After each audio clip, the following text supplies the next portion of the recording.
आंबेडकर, क्रांतिसूरी महात्मा ज्योतिबा फुले, छत्रपती शिवाजी महाराज, छत्रपती शाहू महाराज, कालच त्यांची जयंती झाली. ते लोकशाही डॉक्टर आनंदभाऊ साठे, माता रमाई, माता भीमाई, माता सावित्रीबाई या सर्वांना प्रथम कोटी कोटी प्रणाम. आज या ठिकाणी सालाबादप्रमाणे जो वर्षामध्ये कार्यक्रम होत असतो, त्या वर्षापासून दुसरं पुष्प होण्याकरिता आपल्या सगळ्यांच्या परिचयाचे सामाजिक चळवळीमध्ये अग्रेसर असं एक नाव आणि ज्येष्ठ पत्रकार युवराज मोहिते यांना आपण या ठिकाणी पाचारण केले. विषय अगदी ताजा आहे. आपण सगळे जाणकार आहात. चळवळीबद्दल आपल्या सगळ्यांना माहिती आहे. आपण फेसबुकवर बघतो, व्हॉट्सअपवर बघतो, ऐकतो की जंतर मंतर हे देशातील तरुणांच्या चळवळीचे एक मोठे केंद्र आहे. मागील 12 वर्षापासून देशामध्ये अराजकतेसाठी परिस्थिती निर्माण झाली. सगळ्या क्षेत्रामध्ये देशाचं वाटोळ झालं. तसंच वाटोळ शिक्षण क्षेत्राचं देखील झालेलं आहे. आणि या शिक्षण क्षेत्रामध्ये ज्या ज्या परीक्षा घेतल्या जातात, केंद्रीय परीक्षा असतात, नीट असते, MSCET असते, या सगळ्या परीक्षांचे पेपर हे लीक झालेले आहेत, फुटलेले आहेत. या वर्षी जवळजवळ 22 लाख विद्यार्थी या नीट या परीक्षेची तयारी करतात. आणि पेपर फुटल्यामुळे जवळजवळ 25 विद्यार्थ्यांनी आत्महत्या केलेल्या आहे.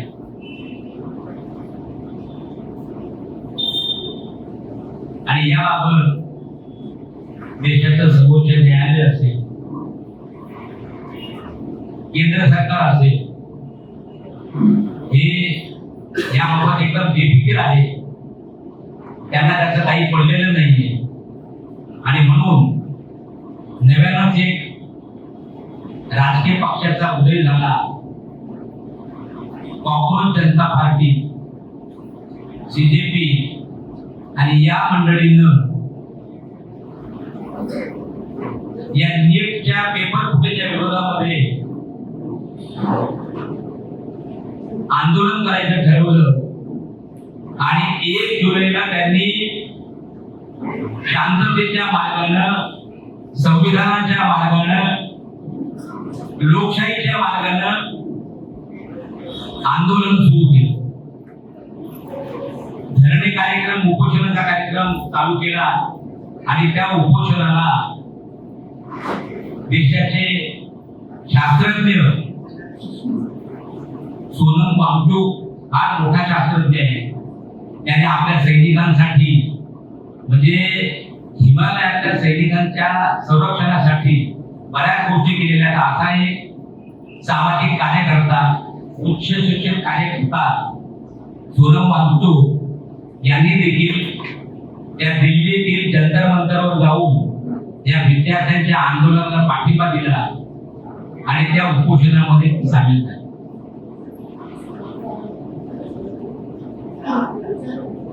त्या विद्यार्थ्यांना असं वाटत होतं की केंद्र सरकार या विद्यार्थ्यांची दखल घेईल आणि 2-4 दिवसात कोणी प्रतिनिधी येऊन त्यांचं उपोषण सोडवेल. त्यांची प्रमुख मागणी होती त्या विद्यार्थ्यांची की देशाचे जे शिक्षण मंत्री आहेत धर्मेंद्र प्रधान यांनी राजीनामा द्यावा, कारण ते त्याला जबाबदार आहे. अशा प्रकारची त्या विद्यार्थ्यांची भूमिका होती आणि त्यासाठी हे आंदोलन सुरू होतं. 20 दिवस झाले, परंतु हे जे नाकाम केंद्र सरकार, ज्यांना त्या विद्यार्थ्यांच्या जीवाची पर्वा नाही, सोनम वांगचुकच्या जीवाची पर्वा नाही, त्यांनी कसलीही चर्चा करण्यासाठी आपले प्रतिनिधी पाठवले नाही आणि शेवटी 20 तारखेला पोलिसी बळाचा वापर करून सोनम वांगचुक यांना पहाटे जबरदस्ती उचलून त्यांना दवाखान्यामध्ये ऍडमिट केलं आणि त्या दिवसापासून दिल्लीच्या जंतर मंतरवर जे लाखो विद्यार्थी जमा झालेले होते, त्या विद्यार्थ्यांमध्ये हलचल निर्माण झाली. आता करायचं काय? त्यांचा जो नेता आहे अभिजित तिपके हा नुकताच अमेरिकेहून आलेला आहे आणि त्यानं या पॉप्युलर जनता पार्टीचं नेतृत्व स्वीकारलं आणि त्याच्या नेतृत्वाखाली हे सगळं आंदोलन सुरू होतं. आणि जेव्हा सोनम वांगचुक यांना उचललं त्यावेळेला परिस्थिती थोडीशी हताबाई गेली. त्या ठिकाणी विद्यार्थी चलो संसद भवन असं म्हणून संसदेच्या दिशेने निघाले आणि पोलिसांनी मग काय केलं, पोलिसांनी कसा बळाचा वापर केला, पोलिसांनी कशा पॅलेट गन चालवल्या, पोलिसांनी कसं महिलांना कोणत्या भागावर मारलं, हे सगळं आपण आपल्या सोशल मीडियाच्या माध्यमातून पाहिलं.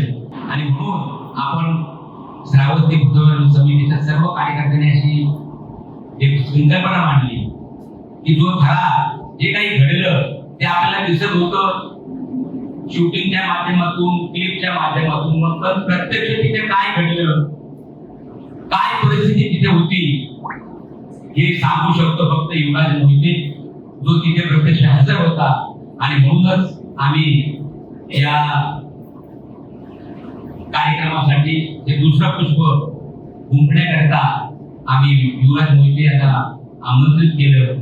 आणि मी युवराज मोहिते यांना विनंती करतो की जे काही घडलं ते झालं आणि देशामधल्या एकूण शैक्षणिक वाटचालीची कशी वाट लागलेली आहे या संदर्भामध्ये आपण सविस्तर इथल्या लोकांना मार्गदर्शन करावं अशी मी आपल्या सगळ्यांच्या वतीने त्यांना विनंती करतो.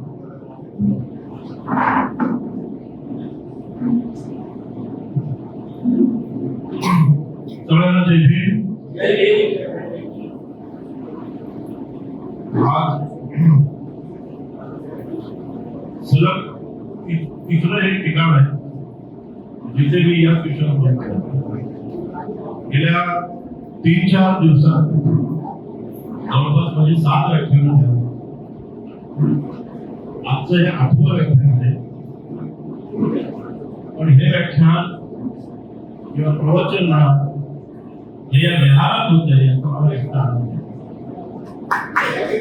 जिथे बुद्धाचं स्थान आहे, जिथे बाबासाहेबांचा विचार आहे, अशा विहारात आज बोलण्याची संधी मिळते. यासाठी त्यामुळे आज या ठिकाणी उपस्थित असलेले श्रावस्ती संस्कृती केंद्राचे अध्यक्ष आदरणीय ॲडव्होकेट भोसले साहेब, नुकतेच कार्याध्यक्ष झालेले आमचे दादा, त्यांचे अभिनंदन. आनंद जाधव, आपल्या सगळ्यांचे आवडते नाना उपस्थित माझ्यासोबत आहेत. माझा सगळ्यात जवळचा मित्र स्वतः श्रीधर भाऊ आज आमच्या सोबत तिथे आहेत. त्याच्यात हे सगळं नियोजन करणारे आमचे गुरुजी आहेत आणि सगळे श्रेष्ठ आहेत, त्याच्यामध्ये जवळचे आहेत. त्यामुळे वेळ न दळवळता मी माझ्या विषयाला सुरुवात करण्याआधी दादासाहेब गायकवाड सांस्कृतिक केंद्राचे संस्थापक चंद्रकांत बच्छाव यांचा निधन झालं. अत्यंत प्रतिकूल परिस्थितीत माणसं दुःखी झाली. एक प्रतिष्ठित मुंबईची अशी त्यांनी एक संस्था उभारली होती आणि ती संस्था त्यांनी अत्यंत यशस्वीपणे सांभाळली शेवटपर्यंत. गेल्याच वर्षी त्यांचा 80वा वाढदिवस आम्ही साजरा केला आणि खूप माझ्यावर प्रेम करणारी जी माणसं आपली आहेत त्यातले चंद्रकांत बच्छाव आहे. त्यांनी आवर्जून सांगितलं होतं की युवराजला बोलवा, आल्याच्या बर्थडे होणार तरी केक कापणार. अशी ही सगळी जवळची माणसं आहेत. मी त्यांना भावपूर्ण अभिनंदन करतो. आपण चंद्रकांत बच्छाव यांना आदरांजली होण्यासाठी 2 क्षणभर आपल्याला आनंद होतो.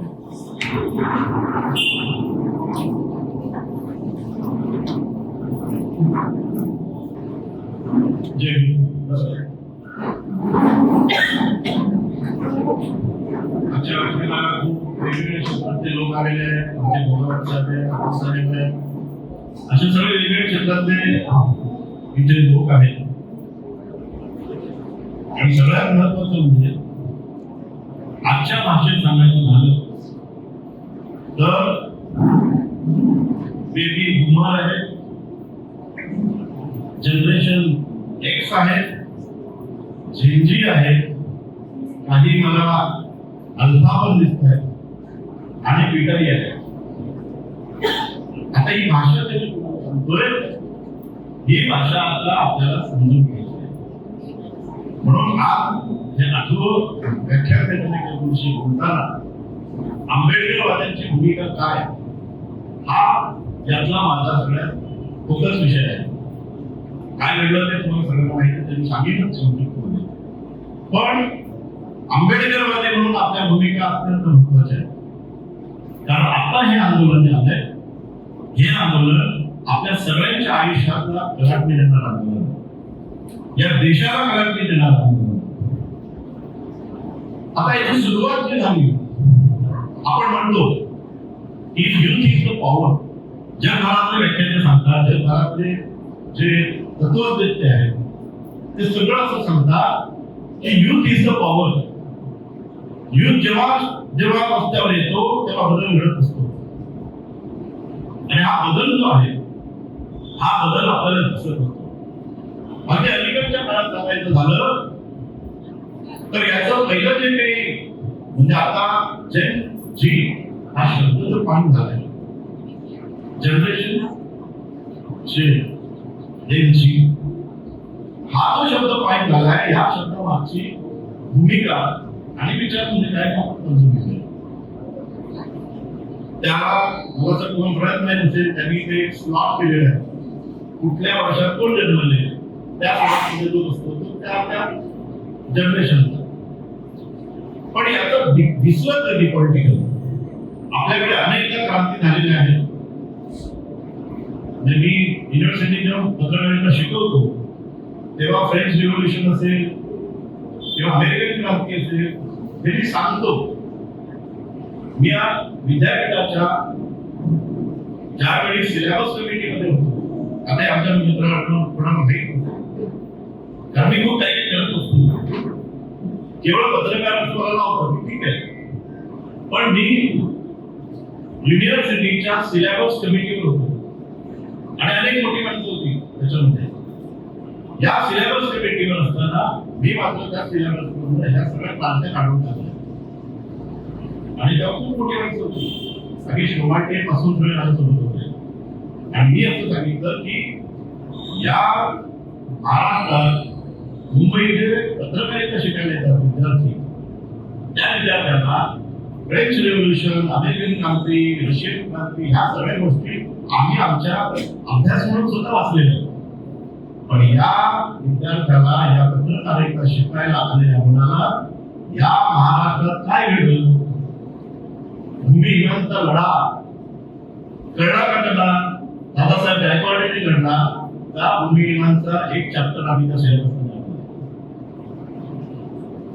तिचा पाणी प्रश्न, दलितांना पाण्याचा प्रश्न तो आम्ही त्याच्यात आणला.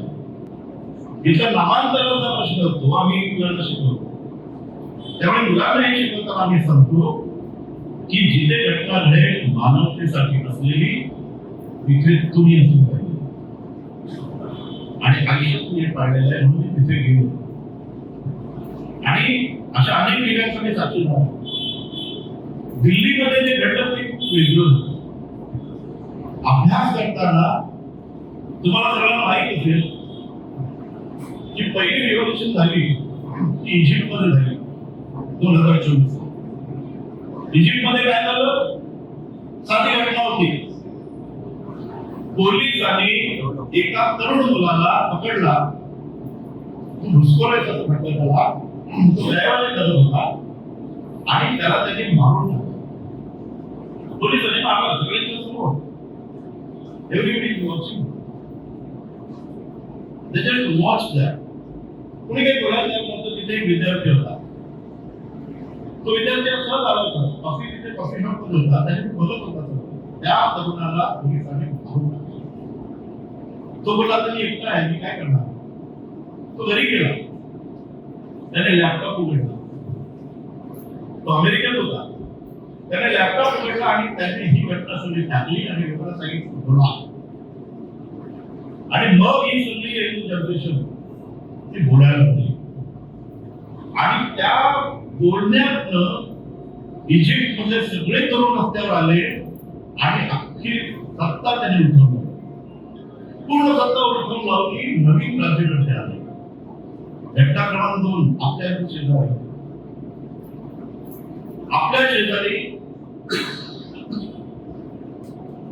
नेपाळ आहे. नेपाळमध्ये काय घडलं? नेपाळच्या करप्शन आणि राजेशाही या विरोधात तिथे विद्यार्थी रस्त्यावर आले.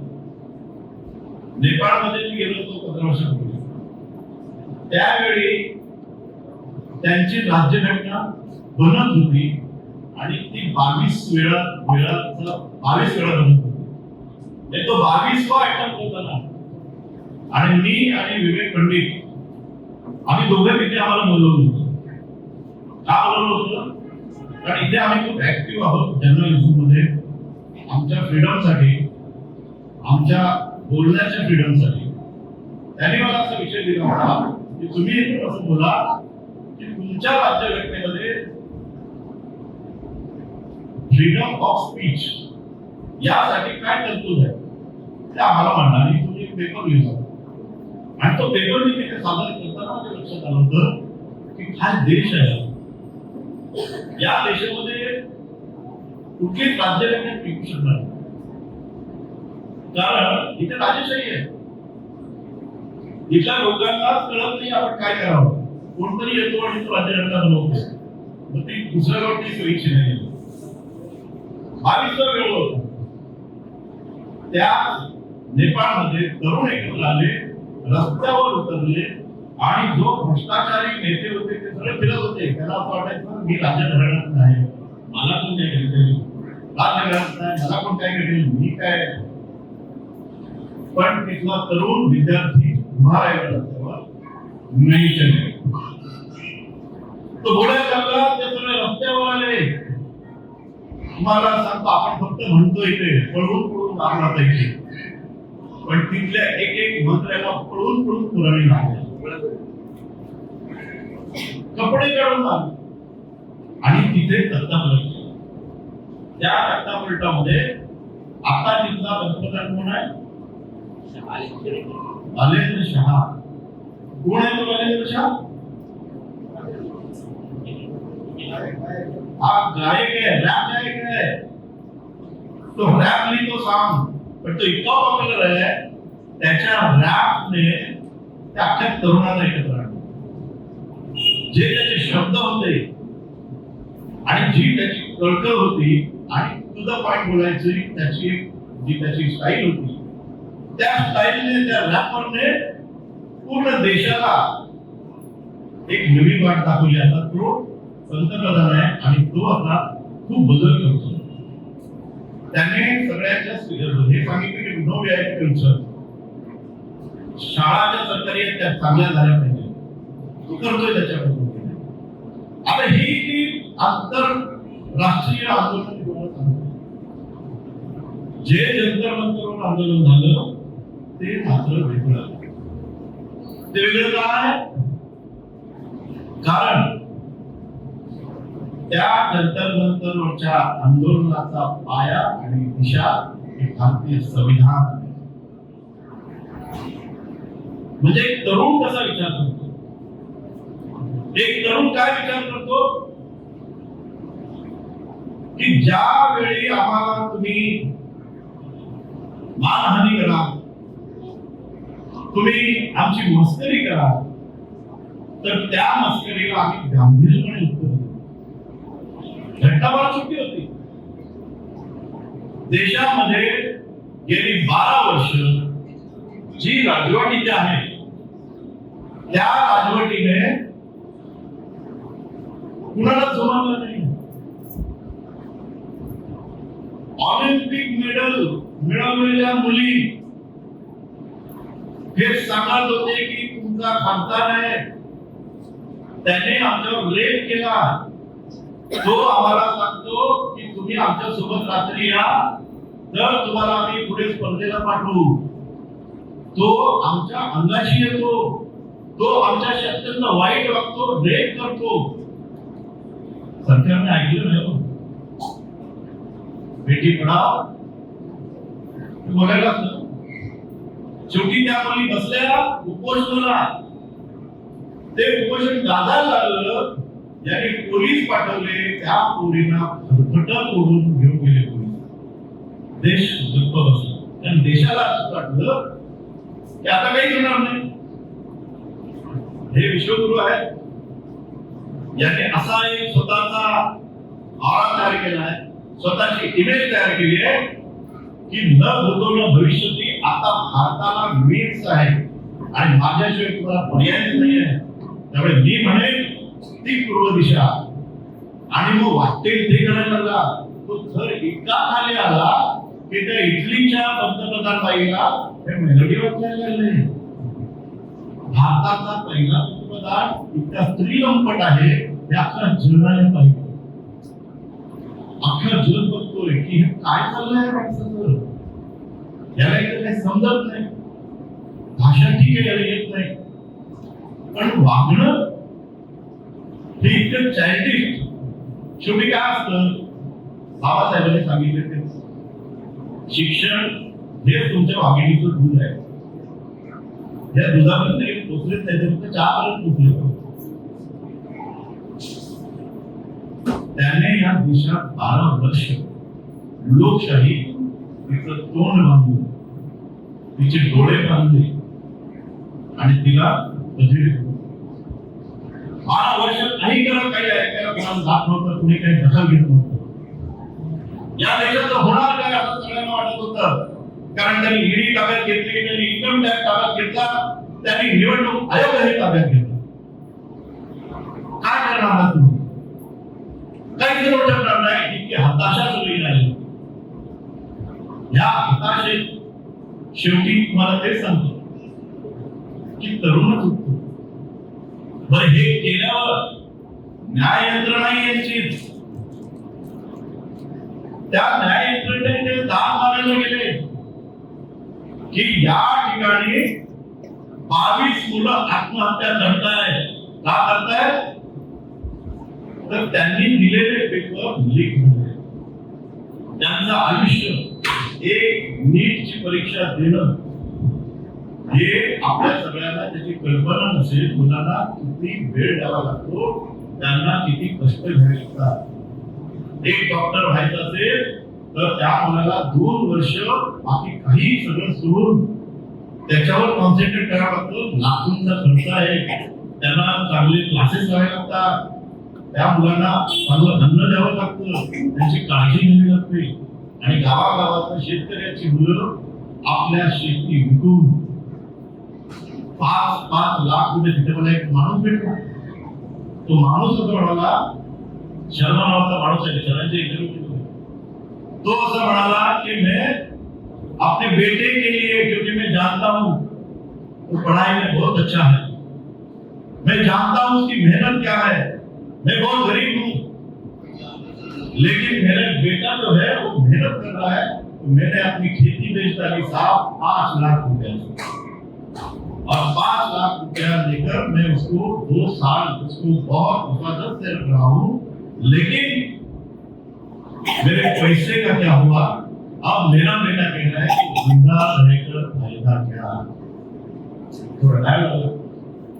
तो म्हणला 22 लोगों ने आत्महत्या की, 23 का मेरा बेटा तो नहीं होगा ना, असं म्हणत तो तिथे आला होता. आणि तो म्हणला, ते फार महत्वाचं, तो असं म्हणला की मैं बीजेपी का पदाधिकारी हूं. त्याने आपल्या त्या जोडीतनं आय कार्ड काढलं आणि मला दाखवलं, देखो मैं मंडल अध्यक्ष हूं, मैं पूरी अपनी जिंदगी मेहनत करके बीजेपी का भी काम करता हूं. आज मेरे बेटे का यह हाल बीजेपी ने बनाया है. मैं यहाँ तब तक रहूंगा जब तक अब बीजेपी की गवर्नमेंट नहीं जाती. हा रिपोर्ट आतमध्ये पण सुरू आहे. असे अनेक उदाहरण आहेत. आता हा सगळा मसला सुरू असताना ही पोरं गेली आणि ती सुप्रीम कोर्टाला सांगत होती, आमचं ऐका, हे 22 विद्यार्थी गेलेले आहेत, याची चौकशी करायला सांगा, याच्या दोषींवर कारवाई करावं की नाही. आता तो जज आहे सूर्यकांत मिश्रा, तो असं म्हटला, मिश्रा ये ऐसे कॉकरोच लोग आते हैं और टाइम बर्बाद करते हैं. त्या तरुणांना म्हणला की ये कॉकरोच है, ये टाइम बर्बाद करते हैं. आमच्यासारखे लोक सुप्रीम कोर्टाच्या उत्तर लिहायला लागले. सुप्रीम कोर्टाचं म्हणू शकतो कॉकरोच तरुणांना, ते तरुणांचा मुद्दा बरोबर आहे. आम्ही आमच्या करतोय. Gen Z was different, Gen Z is different. ते आपल्यासारखा विचार करत नाही. त्या अभिजित टिपकेने तिकडे विचार काय केला, त्याने वेगळा विचार केला. सुप्रीम कोर्ट कॉकरोच बोलते ना, okay fine, we are cockroach. त्याने एक पोस्ट टाकली, भारतीय जनता पार्टी आहे, तो म्हणला आमची कॉकरोच जनता पार्टी. आणि त्याने काय केलं, फार इंटरेस्टिंग आहे, त्याने असं केलं, या देशात जी आळशी माणसं आहेत त्यांनी आपले पक्ष केले. या देशात अन्याय घडत असताना जे गप्प बघतायत, प्लीज जॉईन अवर पार्टी. या देशात जे शिक्षण घेऊ शकत नाही, त्या मुलांनी आमची पार्टी जॉईन करावी. या देशात अत्याचार महिलांवर होत असताना जे लोक गप्प बघतायत त्यांनी आमच्या पार्टीत यावं. जे लोक या देशात काहीच होणार नाही असं समजताय, या वेळेमध्ये सत्तावर होते. 2 दिवसामध्ये 2 लाख व्ह्यूज, 2 मिलियन त्या पोस्टवर आले. आणि लोक म्हणायला लागले, चलो कुछ करेंगे. अभिजित दिपके हा अमेरिकेमध्ये शिक्षणासाठी गेला होता. मी त्याला आधीपासून ओळखत होतो, कारण आम आदमी पक्ष जो आहे त्याच्यासाठी सोशल मीडिया समोर होता. तेव्हा तो वेगळेच असं आहे. पण तो तिथून त्याने सांगितल्यावर मग त्याची तंत्रज्ञान झाली. देशातनं एवढा रिवोल्ट येतोय, लोक आता रस्त्यावर उतरताय, मला जायलाच पाहिजे. आणि खरं सांगायचं तर आधी मेनस्ट्रीम मीडिया, जो सोकॉल्ड मीडिया म्हणतात त्याने दखलच घेतली. पण युट्यूबर जे आहेत आमच्या सुमित सारखे, त्यांनी मात्र हे सगळं सुरू केलं. आणि ते झंझावात एवढा वाढला की त्याला कळेना भारतात कसा जाऊ नये. तो भारतात आला आणि त्याने असं ठरवलं की माझ्या हातात काय पाहिजे. तर माझ्या हातात आता भारतात जाताना बाबासाहेबांशी काही असताना, पण तो अमेरिकेत त्याला पुस्तक मिळेल, पुस्तकच मिळेल. त्याने अमेझॉनवर पुस्तक मागवलं. ते कुठे, अमेरिकेच्या त्याच्या लॉन्चवर, त्या एअरपोर्टवर मिळेल ना, अर्जंट मागवलं त्याने अमेझॉन पुस्तक. ते पुस्तक आलं. त्या पुस्तकावर बाबासाहेबांचा फोटो होता, पण टायटल त्याचं फार विचित्र होतं, कारण ते बाबासाहेबांनी लिहिलेलंच नाही. ऑटोबायोग्राफीचा अर्थ असा की मी माझी आत्मकथा लिहिणे. त्याचं लिहिलं होतं आंबेडकर ऑटोबायोग्राफी. ऑटोग्राफी म्हणजे बाबासाहेबांचं लिहिलेलंच नाही, पण अॅनालॉग त्याचं आलेलं ते आपण त्याने दाखवलं. मला त्यातला फक्त आंबेडकर दिसला, मला फक्त बाबासाहेब दिसले, देशाला फक्त बाबासाहेब दिसले. आणि ते पुस्तक घेऊन तो जेव्हा आला, ही मुलं कशी त्याने अनेकांना फोन केले की करायचं तर काय करायचं काही माहित नाही. इमॅजिन करायचं मोठं लढा आहे, काही माहित नाही काय होणार, काही माहित नाही. आपण संघटनाशी बांधणार, आपलं जनता पार्टी नावाची पक्षासारखं आपण स्थापन केलं, पण ह्या पक्ष ठेवायचा का, असा खूप मोठा प्रश्न होता. आणि अशा वेळी मात्र त्याने त्याचे सहकारी एकत्र केले ते अत्यंत ब्रिलियंट आहे. त्यातला एक माणूस, एक मुलगा म्हणजे माणसं नाही, त्यावेळी सगळी मुलं ही ऑक्सफर्ड मध्ये शिकलेली आहेत, ही मोठमोठ्या एकदा एडीसी मधला आहे, लंडन स्कूल ऑफ इकॉनॉमी, जिथे बाबासाहेब शिकले. ब्रिलियंट मुलं आहेत ही सोपी मुलं नाही, ही साधी मुलं नाही, ती विचार करणारी मुलं आहेत. आणि ती क्षेपणास्त्र आहे, ती विचार कसा करतात. आता ही मुलं सगळी एकत्र आली, मी दखल नाही घेतली. ते जंतर मंतरवर गेले, मी दखल नाही घेतली. ते उपोषणाला बसले, आता भाऊनी सगळं सांगितलं तर म्हणजे काही पुढचं रिपीट करत नाही, पण त्यांना हिंडवलं गेलं. मोठ्या मोठ्या चॅनलने काय दिलं, आपण त्याची दखल घ्यायला पाहिजे. आता अत्यंत महत्वाचा कळीचा मुद्दा आहे जो मी तुमच्यासमोर मांडतोय, आपली जबाबदारी म्हणून. या आंदोलनाला असं सांगितलं गेलं, म्हणजे ही जी कुजबुज गँग आहे भाजपची, ज्याला ट्रोल गँग म्हणतो, या ट्रोल गँगने मला काय सांगितलं, ये बौद्ध लोगों का आंदोलन है, इसमें हमको क्यों है, ये बौद्धांचं आंदोलन आहे, कारण अभिजित तितके हा बौद्ध आहे. उगाच बाबासाहेब हातात घेत नाही. तो मुलगा कसा ब्रिलियंट आहे ते मी तुम्हाला सांगतो. आपल्या सगळ्या तरुणांनी याचा विचार करायला पाहिजे की how we have to think, काय विचार करायला. अभिजित तितके हा बौद्ध आहे, त्याला बेटा सुनम वांचून तोही बौद्ध आहे. त्यामुळे दोन बौद्ध मिळून काय आंदोलन करणार आहेत.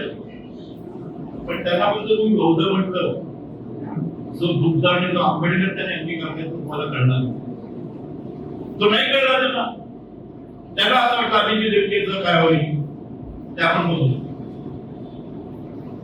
जगाला असं वाटलं की सोनम वांचूक आला त्यामुळे आंदोलन मोठं झालं. मग काय केलं, सोनम वांचूकला धाक, म्हणजे मला निष्ठ वेगळा एका बौद्धाला आपण जे नेहमीच आहे राजकारणात दोन बौद्ध एकत्र ठेवायचे नाही, राहिले तर एकत्र पुढे जाणार नाही. एका बौद्धाला आणि ते घुसले. पोलिसांना कळत नव्हतं काय करायचं, एवढेच आदेश होत होते इसको दबाव. मग यांनी स्ट्रॅटेजी काय केली, सोनम उठला, पहाटे 6:45 ते आले, सकाळी 6 वाजता पोलीस. पण तिकडेचे ते सगळे लोक आहेत पोलीस, अर्धे पोलीस आहेत, अर्धे बजरंग दलाचे, विश्व हिंदू परिषदेचे, त्यांनी तरुण आणले होते, ते गुंड आणले. तुम्ही बघा त्याचे वेश, ते सगळे विश्व हिंदू परिषद बजरंग दलाचे कार्यकर्ते होते. चादरी घेऊन आले पांढऱ्या, आणि त्या सोनम वांचूकला घेतलं, कारण लोक जरा बाथरूम साठी गेले होते. अभिजित तितके खाली उतरला होता, त्याने बघितलं अभिजित खाली उतरला आणि ते चिरले, आणि त्याने त्याला घेतलं आणि त्यांना प्रेम करून न्यावं त्या पद्धतीने त्या माणसाला अत्यंत वाईट. प्रेम उचलून न्यावं, 70 हातात आली ना, एका माणसाला मला असंच उचलून द्यायचं. आणि लोकांनी घ्यावं.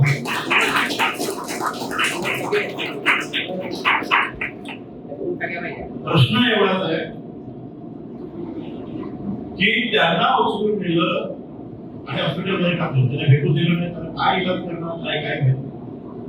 त्यांची बायको गीतांजली ती घाबरली, ती पण सुप्रीम कोर्टात गेली. अरे माझ्या नवऱ्यावर काय इलाज करते मला दाखवा, त्यांना तिथून हटवा, मी सांगते त्या हॉस्पिटलला न्या.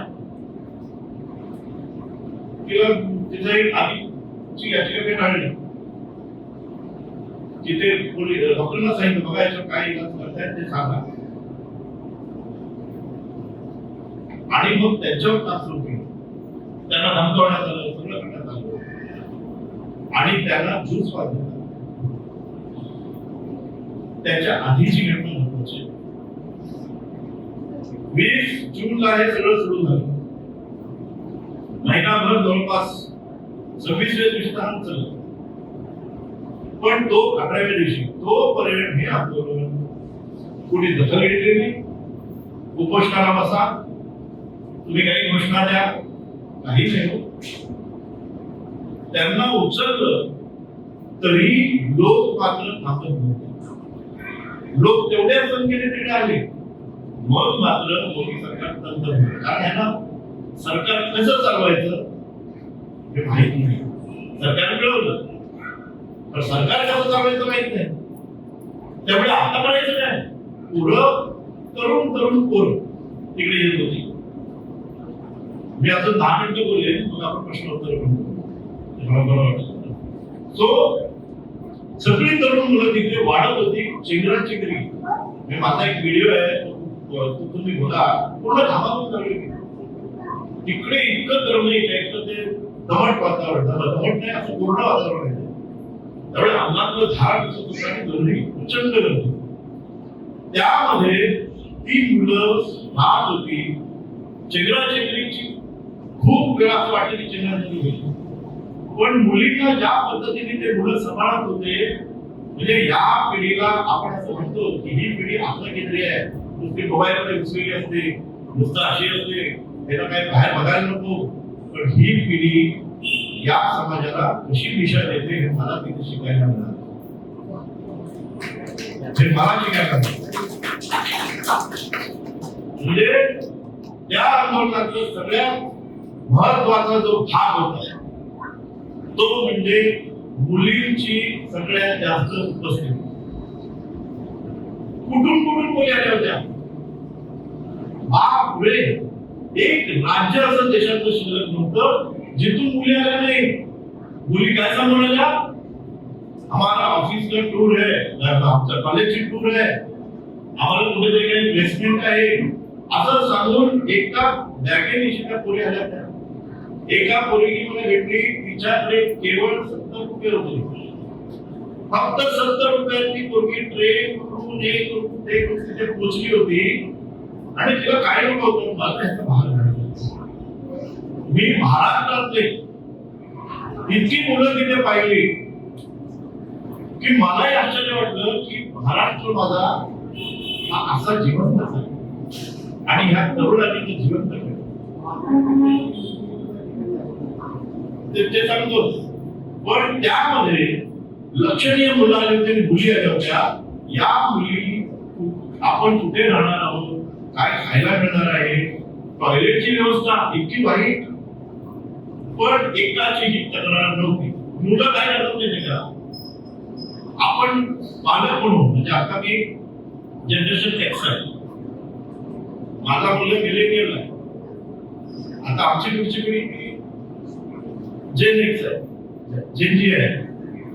सो मला आपण काय केलंय आयुष्यामध्ये, आपलं घर, आपला संसार, आपलं नोकरी धंदा, मग मी माझा संसार कसा चालू, माझी बचत कशी करू, माझ्या कुटुंबाला, आता माझं छोटं घर आहे, मोठं घर कसं करू, या व्यवस्थेने आपलं सगळं झालं. ही झेंजी आहे ना, ही अशी सिक्युअर नाही आहे. त्यांना उद्या काय होईल याची अजिबात फिकीर नाही. आजचा दिवस मी कसं जगेन माझ्या पद्धतीने, अशी ही जनरेशन. आता या जनरेशनला जर समजून घ्यायचं असेल तर आपल्या जनरेशनने बदलायला पाहिजे. मी वारंवार तेच सांगतो. आपली जनरेशन आज काय होते, आपल्या घरामध्ये बाप घरात आला की मुलगा किंवा मुलगी उठते आणि आतमध्ये जाते. संवाद नाही. बाप आतल्या रूम मध्ये गेला, मुलगा किंवा मुलगी उठते आणि बॅचलर मध्ये बसते. ते आणि त्यांचा लॅपटॉप करते आणि त्यांचा फोन. आपल्याला वाटते काय पिढी. माझे तर अनेक मित्र मला सांगायचे, अरे माझ्या मुलाशी बोल, तू बोलतच नाही. त्याला डॉक्टरला दाखवतो मी कुठल्या. तेव्हा मी त्याला सांगायचो, तू आधी डॉक्टरकडे जा, तुला डॉक्टरची गिरी गरज नाही. तुझा मुलगा तुझ्याशी बोलत नाही, हा तुला आधार आहे. आधार त्याचा नाही आहे. आणि तू समजून घेतलं नाही की यापुढे मुलगा घरात राहायचे नाही, याची शाश्वती आता देता येत नाही. त्यामुळे तुम्ही बघा, तिकडे मी पाहिली ती ही पिढी पाहिली, ती मुलावाली होती. मी एका मुलीला विचारलं, तू टॉयलेट काय करते, तर ती म्हणते सोपं आहे, इथे मेट्रो रेल्वे आहे, त्यांचे टॉयलेट आहे. शोधतात ते, कुठेतरी जातात. अंडी म्हणजे टॉयलेट ज्यांना आहे, इतक्या पोरी त्यांना कुठे पेज देत नाही. आणि अशा परिस्थितीत ते राहिले. 19 तारीख आणि 20 आणि 21 तीन दिवसानंतर 19 तारखेला अशा पद्धतीने लोक येत होते, कारण त्यांनी जाहीर केलं होतं की 20 तारखेला संसदेवर आपला मोर्चा आहे. एक कार्यक्रम केला. आता या मोर्चात सहभागी होण्यासाठी सगळे लोक, सगळे तरुण, सगळे जंतर मंतरकडे, सगळे जंतर मंतरकडे. एकही रस्ता पोलिसांना कळत नव्हतं, त्यांना अडवायचं काय करायचं. आणि नारे येत होते, ते येत होते तिकडे. त्यामुळे 19च्या दिवशी त्या रात्री तर इतकी खोट परिस्थिती होती की आता काय होणार आहे. कारण आम्हाला दिसत होतं की युद्धात नसो पोलीस अशा ते रणगाडे येतात, सगळी शस्त्र येतात, तशी परिस्थिती. ते जे टिअर गॅस वाले त्यांची गाडी अशा येते. त्यानंतर अश्रुधूर, पाण्याचा फवारा, ते मारणारे यंत्र, मोठी गाडी असते, त्याला असे हे असतात पाईप, आणि त्या पाईपने ते त्याचा फोर्स एवढा असतो की एका माणसाला मारला तर माणूस मागे सरतो. इतका त्या पाण्याला फोर्स असतो. त्या गाड्या मोठ्या मोठ्या अड्ड्यात चालल्या, rapid action force, reserve police, सगळे पोलीस आणि सगळं छावणी, जशी काय आता देशामध्ये युद्ध सुरू झालं. आणि मुलं शांत होती, आपापल्या पद्धतीने आंदोलन करत होती. त्यांची मागणी एकच होती त्यावेळी 19 तारखेला की धर्मेंद्र प्रधान इस्तीफा दे, कारण तू अख्ख्या 22 मुलांना मारलेस,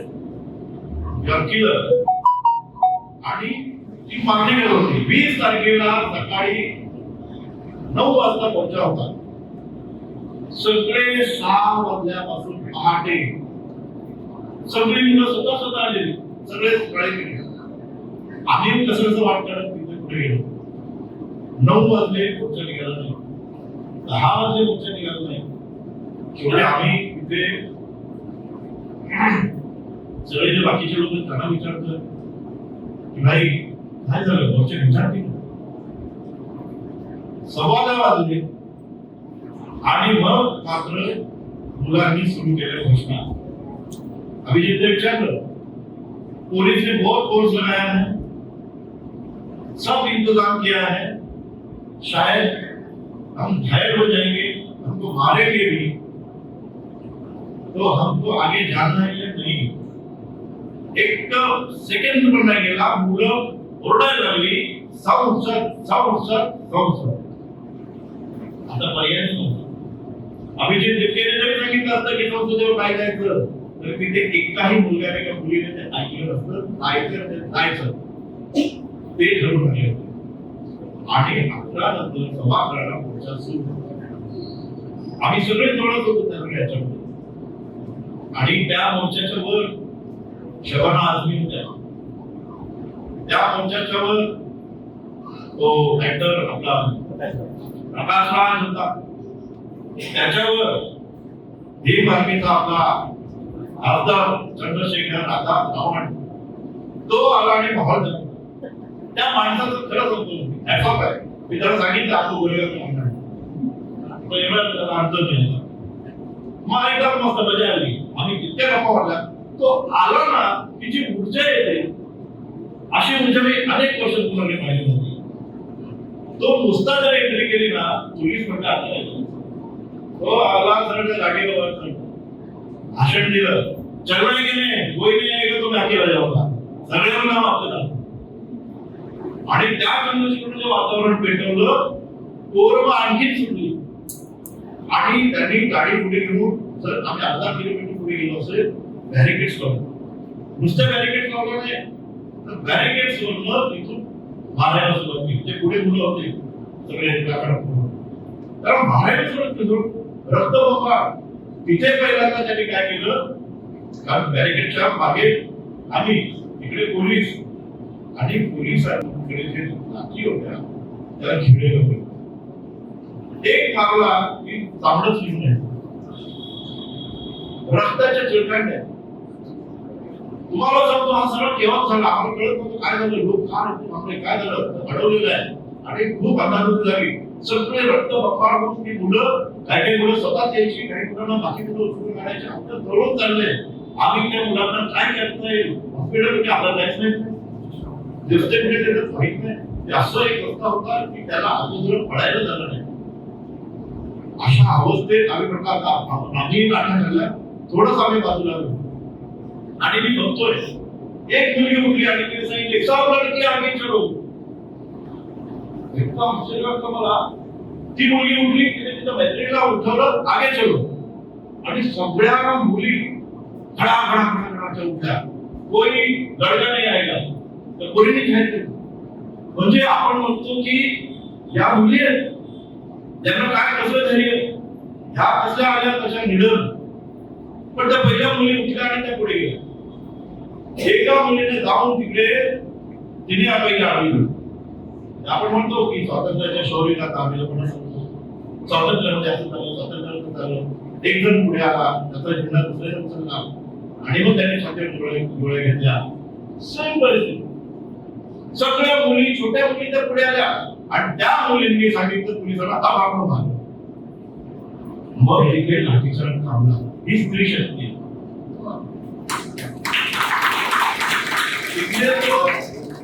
साधुवाद करायचा आहे प्रवचन करताना याची गाड्या नाही.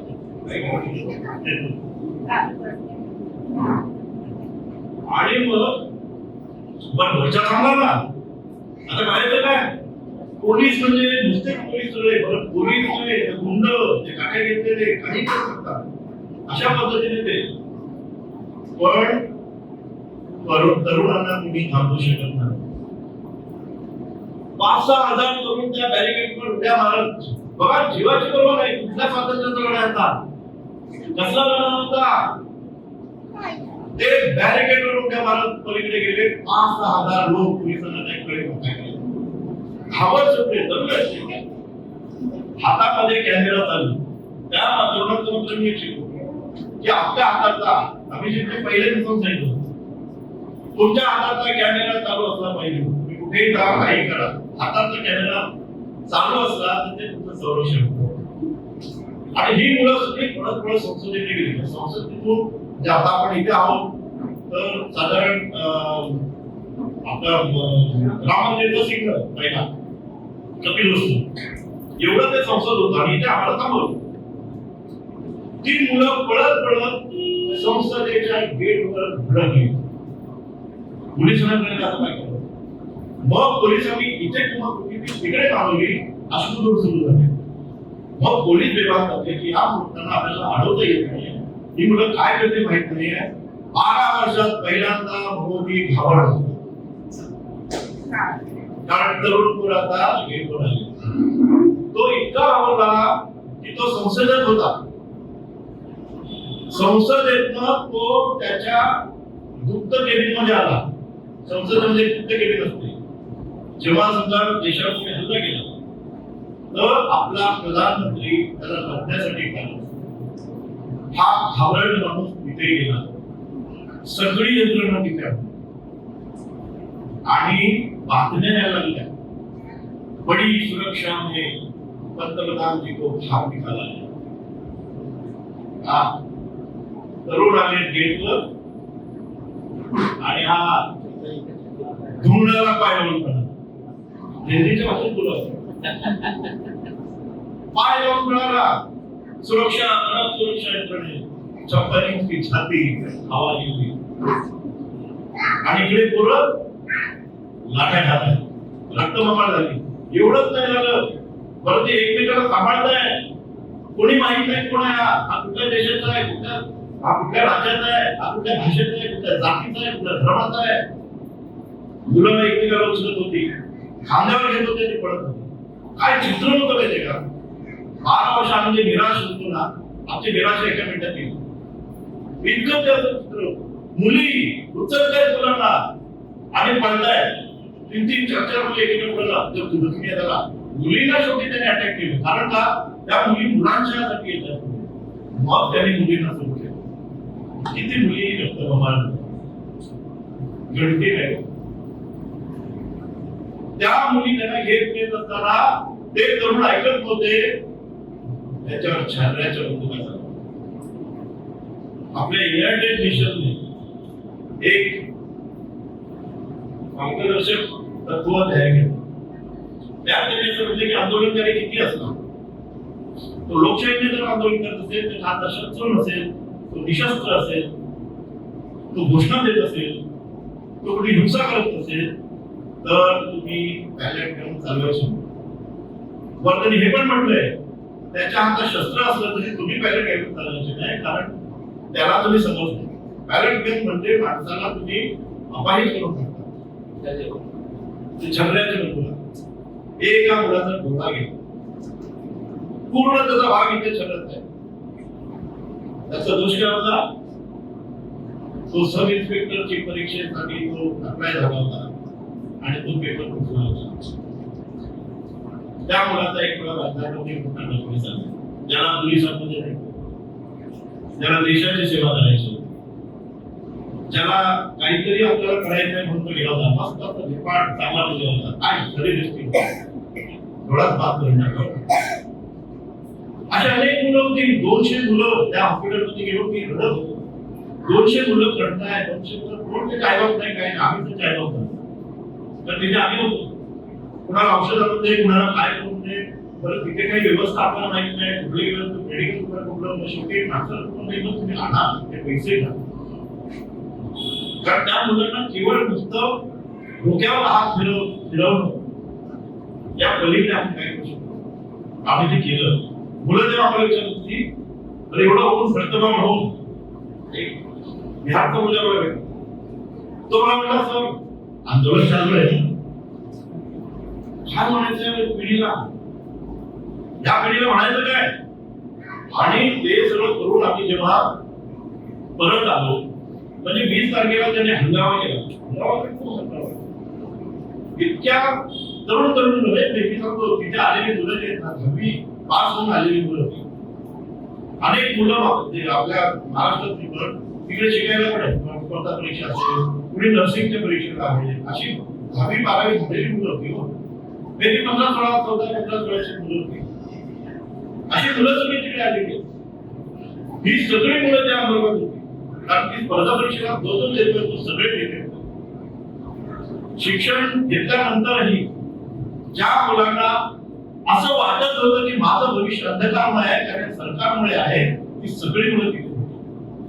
आणि या मुलाचं एकच म्हणणं होतं की शिक्षा प्रणाली को अच्छा करो, हम पढ़ रहे हैं, कुछ नहीं चाहिए, सिर्फ हमारे एग्जाम जो है पेपर लीक ना करो. तिथे ज्या पूर्व आले होती त्यांच्या जे त्यांचं मीडियम होतं आणि ज्या पद्धतीने ते व्यक्त होत होते, ते बॉस त्यांना सलाम. आपण बोलू शकत नाही. आपली पिढी किती आंबेडकरवादी आहे, किती आहे, आपल्या मोर्चातच आपण ते भाषण देतो. आपण इतर बोलताना असं बोलणार नाही. त्या मुलीच्या हातामध्ये अनेक मुली कल्पकतेने घेऊन आल्या होत्या की मेरा सॅनिटरी नॅपकिन भी लीक नहीं होता, पेपर कैसे लीक होते. कळकळ आहे ना मुलीची, पण सडेतोड आहे ही सगळी जनरेशन. काही मुली सॅनिटरी नॅपकिन घेऊन आल्या होत्या आणि नॅपकिन दाखवत होत्या, ये ले लो मोदी जी आपके लिए. त्यांनी एकही आता म्हणतोय आई बहिणींना शिवाय दिले.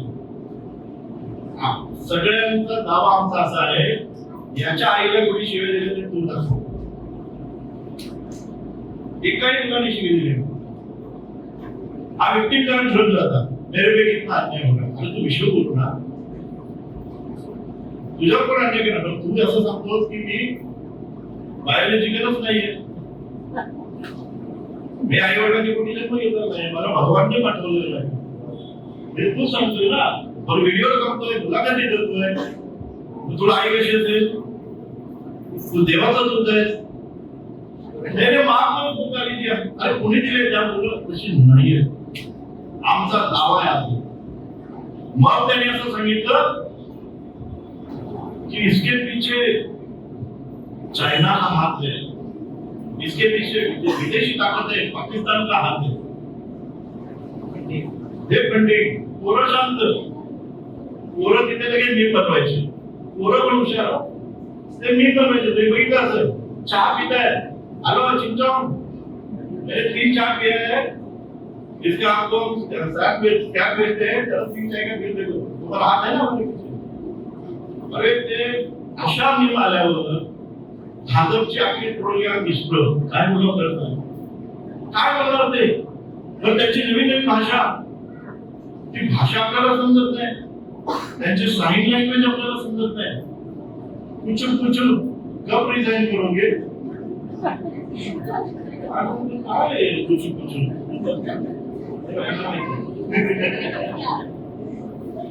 अरे असे बॅनर घेऊन कुचल कब रिझाइन दोगे.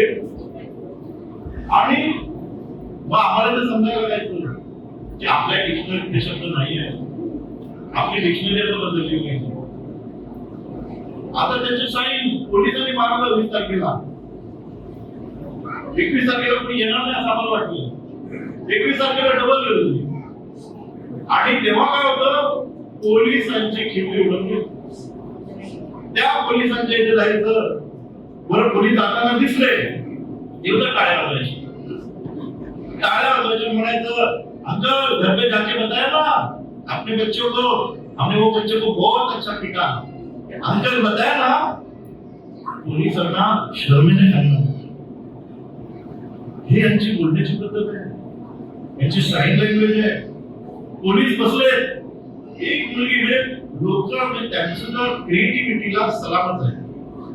एक मुलगी पूर्ण नववधूचं घेतलं, जसे काही ती कुठल्या तरी लग्न मंडपातून आली आहे आणि ते गेली कुचू कबरीचा इंटरव्ह्यू. ती पोलिसांच्या इथे गेली, पण यांच्याकडे स्वतःचे माहिती स्वतःचं जड असायचं स्पीकर, जे तुम्ही पोलीस असे दिशेने बसले ते टाकी मिटिंग. कारण काल त्यांचं फार ते झालं, अख्ख्या देशाने त्यांच्या टीका केली. जवळ बसले होते ते त्यांच्या इथे गेले. तो म्हणतोय बसंती इन कुत्तों के सामने मत नाचना. आणि ती नाचायला सुरुवात झाली, हो जब तक हे जा मैं नाचूंगी.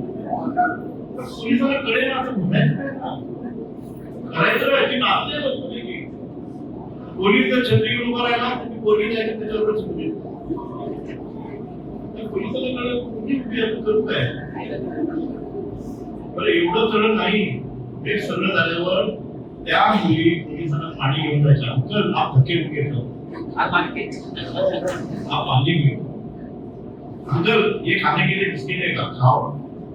कारण दुसऱ्या दिवशी या आंदोलनाचा परिणाम असा झाला की देशभरात त्या मुलांना औषध, खाणं, पाणी हे सगळं तिकडे म्हणजे अख्खं ते झोमॅटो आणि सगळ्या ज्या सर्व्हिस आहेत याची गर्दी रांग लागली. तर झोमॅटोची पहिल्यांदा मी असं पाहिलं की त्या आंदोलनात बॅरिकेड्स लावले, एक छोटा स्टेज आहे, मुलं आहेत, त्या आतमध्ये जवळपास 20-25 हजार मुलं आहेत आणि झोमॅटोची तिकडे लाईन लागली आहे का ती डिलिव्हरी मला द्यायची आहे. किसने भेजा है, मालूम नाही. कुणी पाठवलंय, त्याचा चेहरा नाही. शेवटी आम्ही त्यातला नंबर काढून लोकांना विचारत होतो. आमच्या एका वैभवने एक चांगला व्हिडिओ बनवला, तो बघा तो ते काढून फोन करायचा, सर आप कहाँ से हैं? मैं लखनऊ से हूँ. आप मैं कहाँ से हूँ? मुंबई से हूँ. आप कहाँ से हैं? पुणे से हूँ. आप कहाँ से? कुठे जम्मू काश्मीर एक राज्य में सॅनिटरी नॅपकिन पुरीला किती मोठं लोकांनी पाठवतो. मी त्या बिल्डिंग मध्ये राहतो, तिथे तर कधीच कोणाला काही सामाजिक पडलेलं नाही. माझ्या बायकोला विचारायचे, आम्हाला नंबर दे ना तुला. मोहिते साहेब गेले, त्याचा नंबर द्या, आम्हाला पाठवायचा आहे. एवढं सगळं तिथे लोकांमध्ये ही या आंदोलनाप्रती की नाही आता मदत करायची लोक जागे. आपण म्हणतो की जनजीत आंदोलन आहे, बाकी लोकांनी काय केलं? बाकी उभे राहिले, त्यांनी मदत पाठवली. किती मदत पाठवली की शेवटी ते आम्हाला सांगायचं आम्ही जर खाणं खाऊ, आम्ही आपली पिझ्झा खातो लागले. कारण तेवढं पिझ्झा आले तिथे, त्याचं करायचं काय ते पोलिसांना पुढे देतो. सर आता पोलिसांना म्हणजे जेरी सांगतं, त्या काही पोलिसांनी तिथल्या तिथे राजीनामे दिले. हे लक्षात ठेवा. याचा हा परिणाम सगळ्यात परिणामात्मक महत्वाचा आहे, तो म्हणजे भाजपचे पदाधिकारी, भाजपचे कार्यकर्ते या आंदोलनात त्या मुलींसोबत होते. अनेक मुलींनी असं सांगितलं होतं की माझे आई वडील आम्हाला मदत करत नाही. एका मुलीच्या आई वडिलांनी सांगितलं, तो आंदोलन में नहीं है, वो आंदोलन तो मुल्ला लोगों का है. ती बोली आप घर में बैठ के देख रहे हैं, आप अंधभक्त हो गए हैं, यहाँ पे आके देखो मुल्ला बिल्कुल कोई नहीं, सब हमारे स्टूडेंट है. त्या लोकांनी सांगितलं की आपसे अपने रिश्ते खत्म. ती म्हणली तू मला काय रिश्ते खत्म सांगते, माझा तुझ्याशी रिश्ता खतम. असं मुलांनी सांगितलं आपल्या आई वडिलांना. मला तर वाटायचं आता ह्या मुलांचं काय होणार. उद्या या मुलीला फी भरायची, एका मुलीला मी विचारलं तू फी कशी भरणार. ती बोलली मी ग्राफिक डिझाईन मध्ये येतो. जी मुलं कुठे जाऊन शिकलेलं नसतं कॉम्प्युटरला, पण त्यांना उत्तम एडिटिंग येतं, उत्तम ग्राफिक येतं. ती म्हणाली मी 25,000 रुपये कशी भरू, काय प्रॉब्लेम. आई वडील काय तेवढेच देत होते, मी कमी आहे मला माहित आहे, पण मी आंदोलनात राहणार. अशी असंख्य मुले आंदोलनात. या आंदोलनामधलं सगळ्यात महत्वाचं जे होतं, मी मगाशी सांगितल्याप्रमाणे जे बोलतो आणि मग आपण विश्वास करतो की जर होतो ना भविष्यात त्याचे आंदोलन होतं. या आंदोलनामध्ये मात्र एक नारा गाजला आणि तो नारा होता जय जय जय जय जय जय जय जय. एक नारा मला आश्चर्य वाटायचं की नारा देणारे कोण आहे. ते कोणी बौद्ध दलित नव्हते. ती सगळी हिंदू समाजाची मुलं होती, ती सगळी ब्राह्मण समाजातली मुलं होती, ती सगळी सवर्ण समाजातली मुलं होती. आणि ती नारा देत होती जय जय जय जय जय भीम. या सगळ्या आंदोलनामध्ये जय भीम नारा केंद्रस्थानी आणण्याचं जे काही कुणाचं जर कर्तृत्व असेल ते या झेंजीचं आहे. ज्या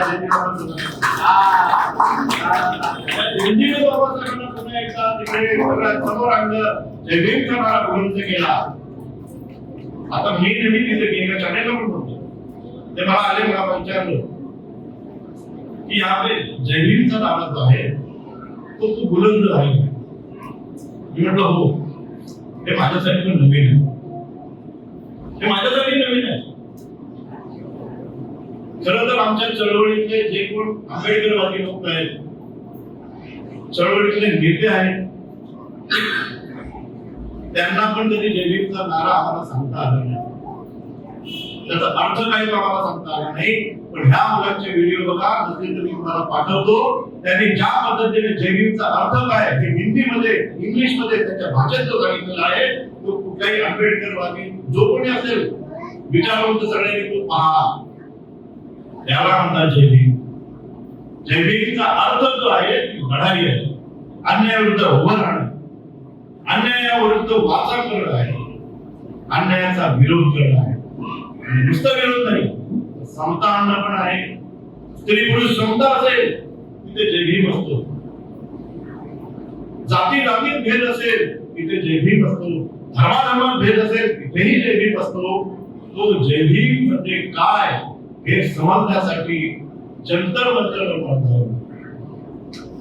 हे या जयंतीचं खूप मोठं उपकार आहे माझे. आणि नुसते बोलत नव्हते, त्यांचे व्हिडिओ आहेत, ते व्हिडिओ बघा ना तुम्ही. ज्या पद्धतीने ते बोलतात, ज्या पोटतिडकीने ते बोलतात, ते तिथून आले काळजात. आणि असे अर्थ आपल्याला खरंच माहित नव्हतं. बाबासाहेबांना या स्तरावर नेलं, कारण त्यांच्यासाठी बाबासाहेब काय आहे? ते दलित नाही आहे. ते बाबासाहेब म्हणजे कुठल्याही एका प्रांतातले नाही आहेत, ते ना कोकणातले, ना महाराष्ट्रातले, ना या देशातले आहेत, ते जगातले आहेत. नॉलेज, सिंबल ऑफ नॉलेज, ज्ञानाचा सिंबल म्हणजे बाबासाहेब.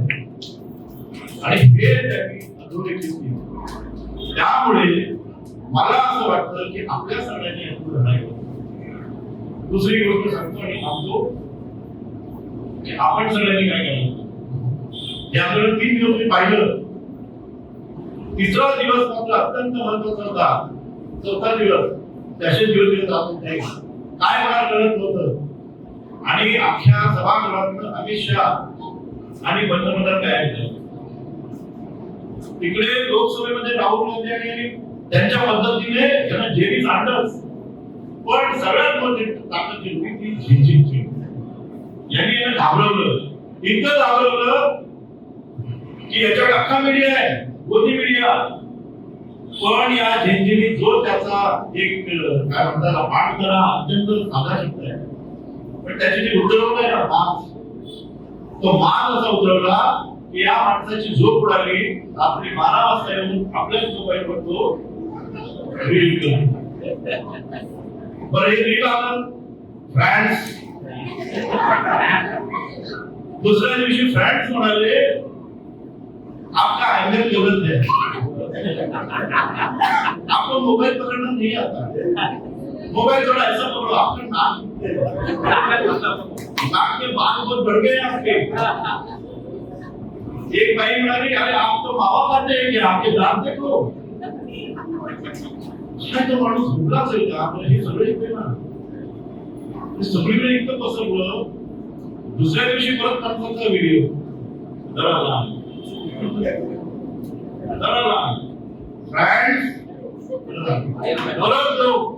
अभी भी ठीक होंगे. मोदी जी आप क्यों समझते हो, आप आओ यहाँ ट्रेनिंग में. सगळे काका घेऊन सगळे ते घेऊन मोदी जी नाक के बाल नहीं निकलने चाहिए. दूसरे बोला नहीं नहीं आपने जो मोबाइल पकड़ा है आप थोड़ा सा ऊपर हो गए. करायचं नाही माणसाने, यांना उत्तर द्यायला पाहिजे. परत तिसरा व्हिडिओ एकदम लागू. कोण शिकवताय तो माणूस करतो. हे देशात पहिल्यांदा झेंझी. तिसऱ्या दिवशी राजीनामा आला,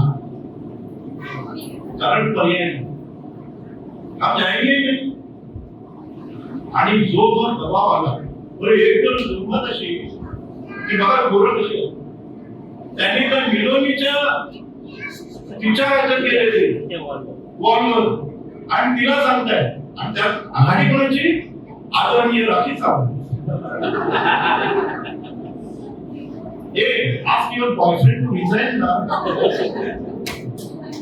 राखी सावंत ते मिलोनीला जातात आंदोलन त्याला म्हणतात तुझ्या बॉयफ्रेंडला सांग ना रिझाईन कर. एकदा नाही परत ए मिलोनी सुनतीये की नाही हिंदी गाता. ती वेगळी कसं दिसते, काय चाललंय की हिंदी. ए मिलोनी बोलना तेरे बॉयफ्रेंड को. अरे मग सगळे आखी हिंदी तर मिलोनीच्या मागे.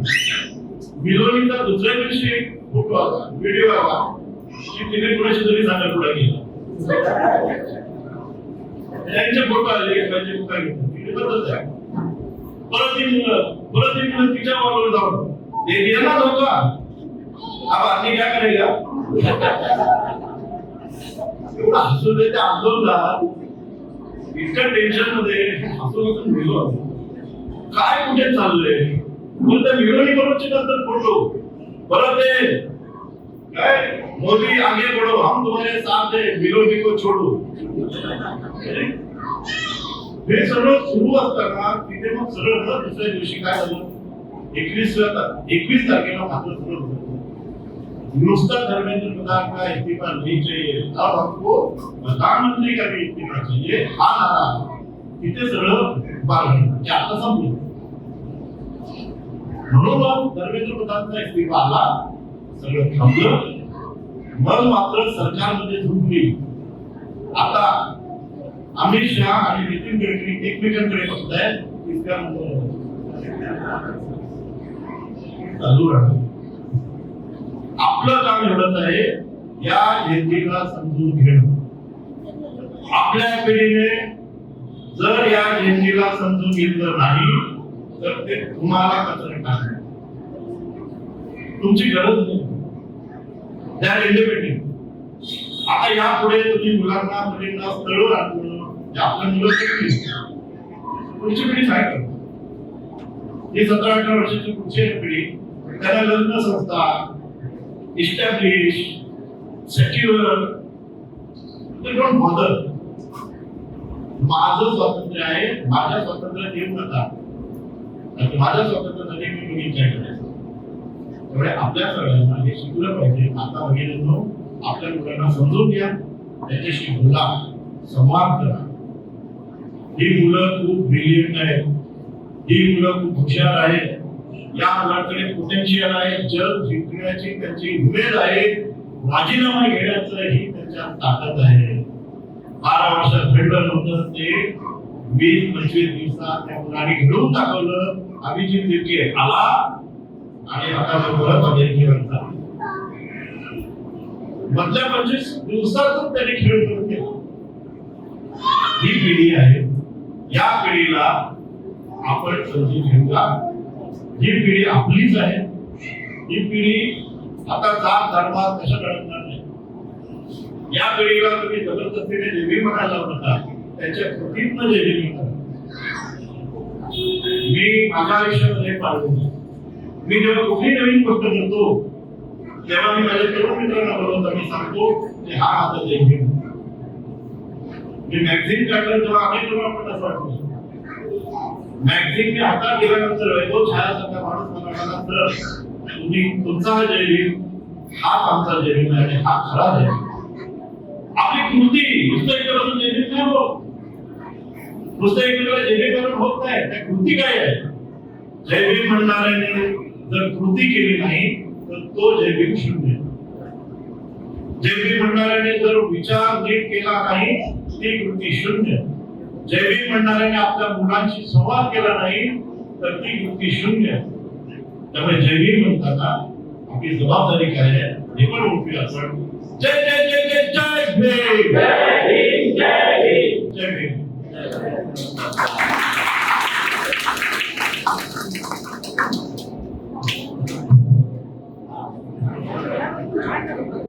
या जेलचे काही प्रश्न असतील तुमच्या मनामध्ये काही तर शिवराज मोहितेंना काही विचारायचं असेल किंवा आणखीन काही उत्सुकता असेल जेल बद्दल किंवा त्या जंतर काही ह्यांच्याकडून आलेले तुम्हाला माहित आहे असं काही विचारायचं असेल तर आपण ते विचारावं अशी मी आपल्याला या ठिकाणी विनंती करतो. आणि 5-10 मिनिटाचा हा प्रश्नोत्तराचा कार्यक्रम होणार आहे. ज्याला विचारायचं आहे त्यांनी येऊन या ठिकाणी देखील विचारावं अशी विनंती करतो.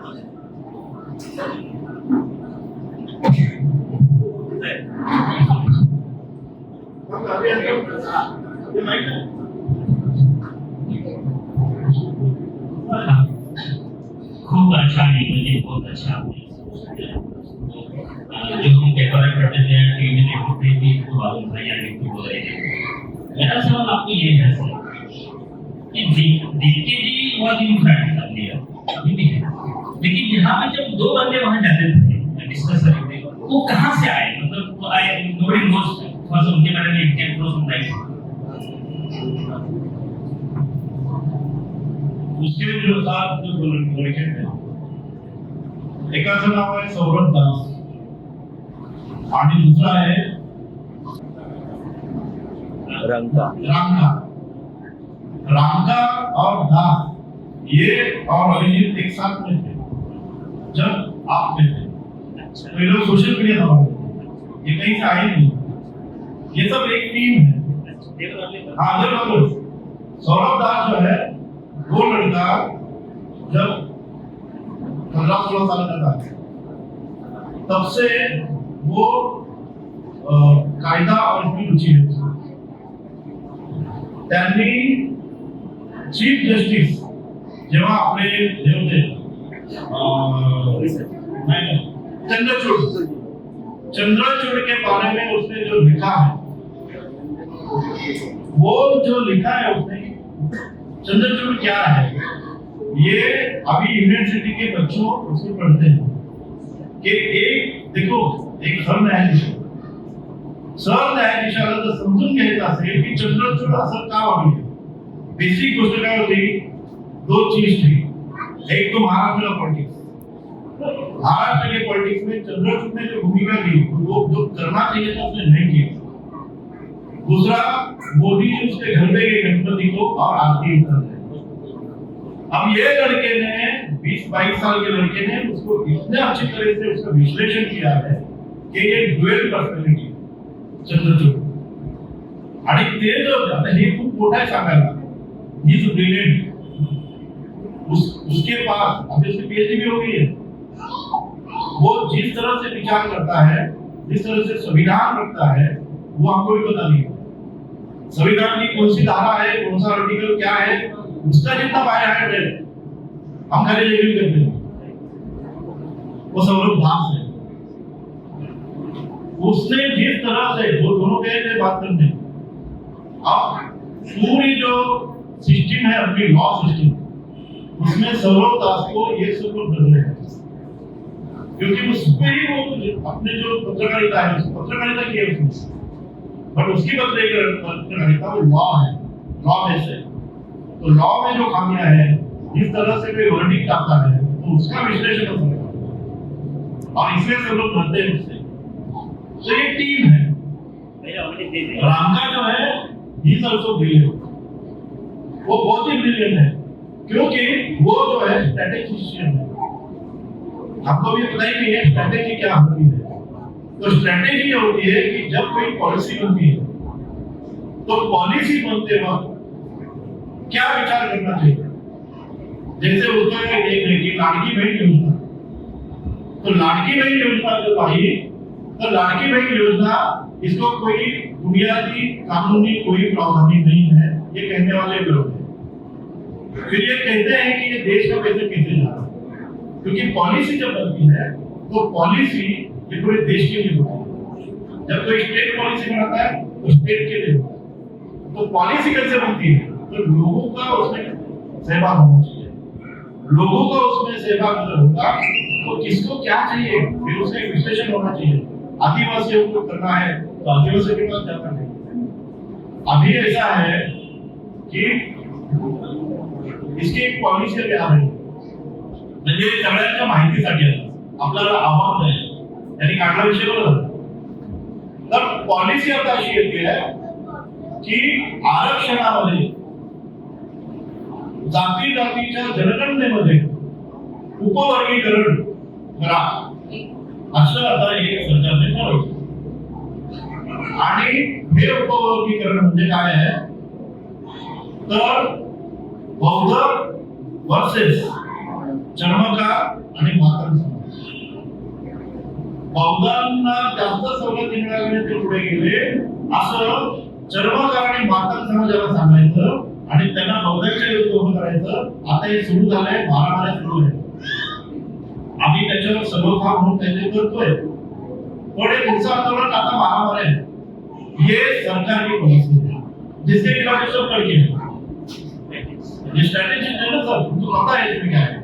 तो उत्तर जो आहे ते म्हणजे आता बाबासाहेबांनी कसा अण्णा भाऊंवर अन्याय केला, आता हे मांडायला सुरुवात। माझं असं म्हणणं, आपण याची जी कधीतरी एक ठरवा की आपण जनगणनेत आपल्या भूमिका काय आहे, आपल्या भूमिका काय असल्या पाहिजे। बौद्ध म्हणून शेवटी मागासवर्गीय होता, जरी मातंग समाजाला असं वाटलं असेल की आपण हिंदू आहोत, पण ते त्यांचं राजकीय उद्योग आहे. मातंगाशी कुठला सवर्ण माणूस रोजची रोटी करेल का? नाही करत. त्यांना सांगितलं तुम्ही हिंदू आहे. चर्मकाळ समाजाला सांगितलं तुम्ही हिंदू आहात. या बौद्धांनी तुमच्यावर अन्याय केला. आता पुढची पॉलिसी ती आहे. हे आंदोलन मी होईल. हे आंदोलन झाल्यानंतर आता काय सांगताय? आरक्षणावर बोल. आता आरक्षणाचा मुद्दा आणला म्हणजे त्यांचं जे होतं की फॉरेन पट्टी इतर देशांचा हात आहे हे सगळं जे गेलं. आता आरक्षणावर बोला असं म्हणताय. म्हणजे ही जी पॉलिसी आहे हे पुन्हा अण्णा आंदोलन. अण्णा आंदोलनाने हे झालं की ते यूथ फॉर इक्वॅलिटी नावाने त्यांनी आंदोलन केलं. अण्णाला वापरलं. अण्णा ताडगळे आणि सत्तेवर कोणाला मोदी. सेम आता त्यांचं फॉर्म्युला आहे. लोग शहाणे हैं. ये लड़के ही अभी सबको बता रहे कि इसमें क्या हो रहा है.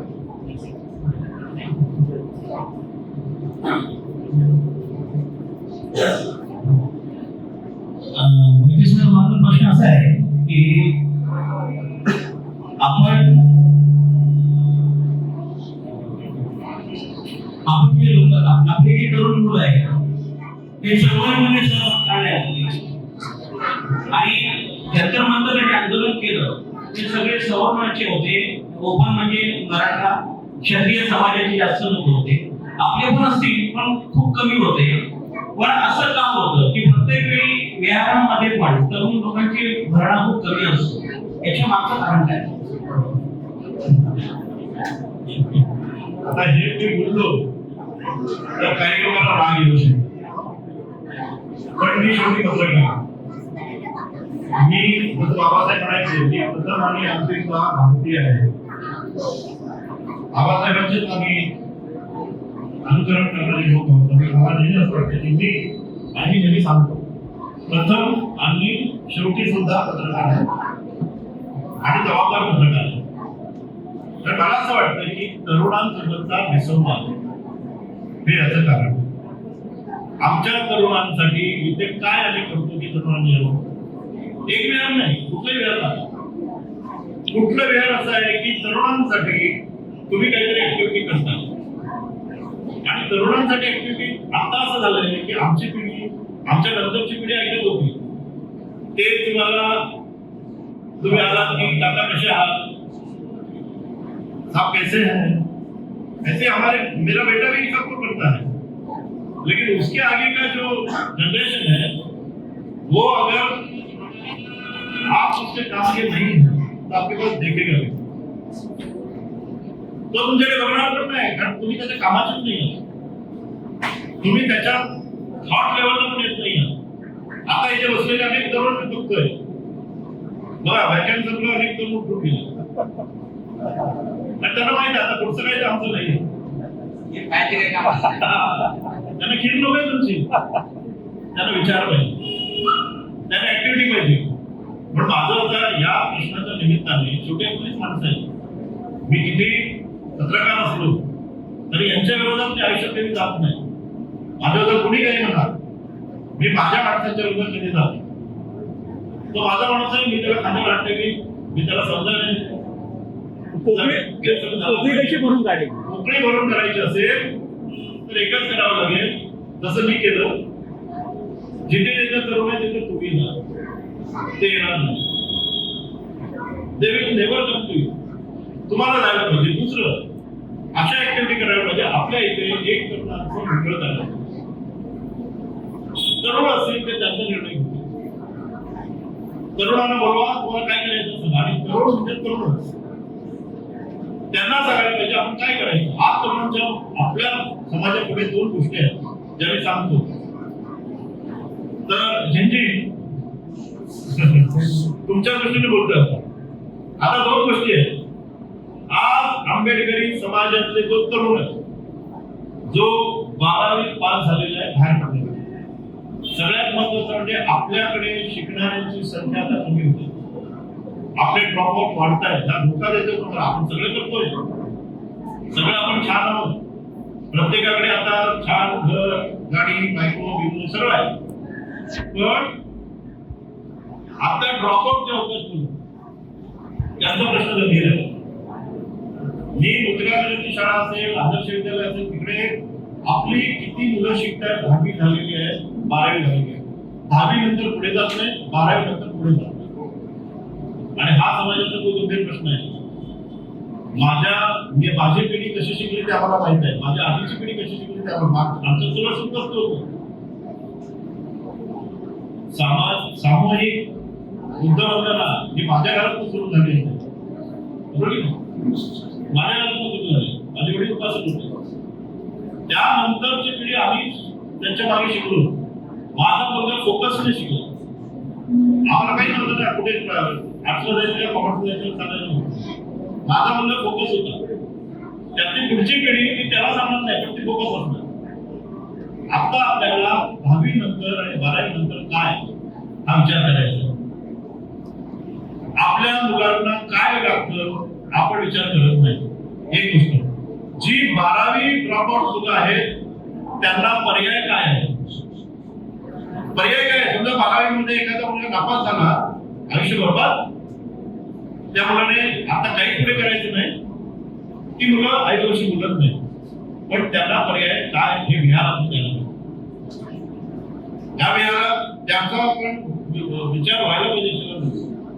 तिसरी गोष्ट, स्पर्धा परीक्षा यापासून आपले आता जे आय ऑफिसर आहेत ना, हे नागपूर इथूनच येत आहे. कारण तिथे वातावरण आपल्या मुंबईतनं, आपण मुंबईत राहतो, मुंबईतनं किती आय झाले सांगा. माझं चॅलेंज आहे. काय आय झाले नाही, काय एमपीएससी झाले नाही, काय एमपीएससी झाले नाही, कारण आपण काही सोयीच नाही केली. या मुलांनी स्पर्धा परीक्षेला कसा अभ्यास करावा, त्याचा सिलेबस काय आहे, त्याचं कशाबद्दल केलंय. मी केशव कोरेस महाराष्ट्र सुरू केले. आपल्याकडच्या अनेक मुलं आता तिथे, पण तिथे एक मर्यादा आहे. 100 मुलांच्या वर आम्ही तिथे बसू शकतो, पण ते इथे बसू शकतो. माझं असं म्हणणं आहे की या मुलांच्या करिअरच्या दृष्टीनं, या मुलांच्या शॉर्ट म्हणजे समजा 12वी मुलं झालाय तर तो 6 महिन्याचा कोर्स काय करू शकतो. ती जी मुलगी मला भेटली होती दिल्लीला, ती सांगत होती की मला ग्राफिक चांगलं जमतं, मला व्हिडिओ एडिटिंग चांगलं जमतं. ती त्याला विचारतो, तू शिकली असते आता उसने सीखना क्या है. ती म्हणली उसने सीखना क्या है, वो तो आता ही है. ही अशी पिढी आहे. फक्त तो तुमचा मोबाईल कसा वापरावा हे सांगायचं. आज या मोबाईलने सगळी काम बिघडवलेली आहे. सो मला एक गोष्ट ते वाटतं, महिलांनाही गृह उद्योग काय देता येईल. गृह उद्योग सोडा, त्या बाहेर पडून काय उद्योग करू शकतात, ताकद नाही होत. हे सगळं इथे व्हावं असं मी तुम्हाला सगळ्यांना विनंती करेन. या प्रश्नाचं उत्तर माझं हेच आहे. त्यामुळे आपण सगळ्यांनी याचा एक भाग पाहिला पाहिजे. मी पुन्हा सांगतो, शेवटचं वाक्य, आपण बदललो नाही, या पिढीला समजून घेतलं नाही, या पिढीच्या दृष्टीने कार्यक्रम आखला नाही, या पिढीच्या दृष्टीने योजना केल्या नाही, तर ही पिढी तुम्हाला कचऱ्यात टाकणार. जय हिंद. तर साहेब, तुम्ही हे जे बोललात ना, ते गेल्या आठवड्यापासूनच आम्ही लोकांनी असं ठरवलंय की जे आपले 5-6 विहार आहेत त्याच्यामध्ये जेवढे ड्रॉपर आहे, म्हणजे 10वी नापास, 12वी नापास, त्या सगळ्यांना एकत्र करून मग त्यांना प्रशिक्षण द्यायचं आणि चांगले चांगले वक्ते आणून त्यांना शिकवायची, ट्रेनिंग करायचं आहे. तुम्ही अगदी माझ्या मनात सगळं बोलला. व्हेरी गुड, धन्यवाद.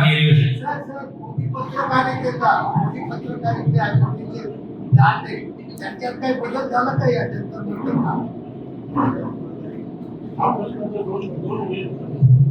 एकदम चांगला प्रश्न आहे. तुम्ही विजय निघाले साहेबांच्या बेबसोबत आले. तर निघाले साहेबांचा प्रश्न फार चांगला आहे की जो गोदी मीडिया आहे त्याचं काय झालं. तिथे येणारा प्रत्येक आस्तर असेल, एनडीटीव्ही असेल, कुठेही ती मुलं जायची. आता त्याच्या अंदर कॅमेरा आहे, त्याच्या अंदर बूम आहे, ज्याला आम्ही बूम म्हणतो, त्यावेळी लावलेलं असतं ते. आणि तो मुलगा असा आला की तो मुलगा आपला व्हिडिओ शूट करायचा, त्या मुलाच्या हातात द्यायचा, हे व्हिडिओ शूट करून त्या व्हिडिओ बनव. आणि मग तो सांगायचा, देख ये गोदी मीडिया आहे. इकडे बाजूला करून त्याला म्हणायचं, त्याचा कॅमेरा चाललाय, ह्याचा कॅमेरा बंद झाला. अरे ये मोदी मीडिया है, इनसे बच के रहो। ये झूठ बोलते हैं, ऐसे कैसे लोग ये झूठ बोलते हैं, इनका नहीं सुनना चाहिए। ये सब दल्ले हैं, ये सब दलाल है, इनको दो रिपोर्टर है ना, बरे ना शेवटी आम्ही असं देत म्हटलं, ठीक आहे, चॅनलमध्ये माझ्या इंटरव्ह्यू मध्ये आहे, मी असं म्हटलं त्या पत्रकारासाठी जनता काही गोष्टी तो आलेला रिपोर्टिंगसाठी त्याला नका करू असं, पण तो जो बसलेला ऍक्टर आहे ना, तो अर्णब गोस्वामी आहे, ते आणखी ती कोण आणखी ती हे आहे, हे सगळे ना हे अतिरेकी आहे, ते संपादक बसले ते अतिरेकी आहे, आणि त्यांचा जो काही त्यांच्या चुका आहे त्या माझ्या रिपोर्टरला उघडला मी सांगितलं.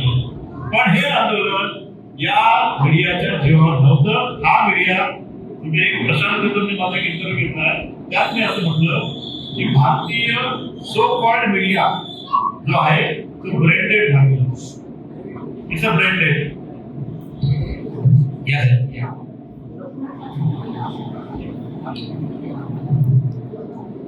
सर्वांना जय हिंद.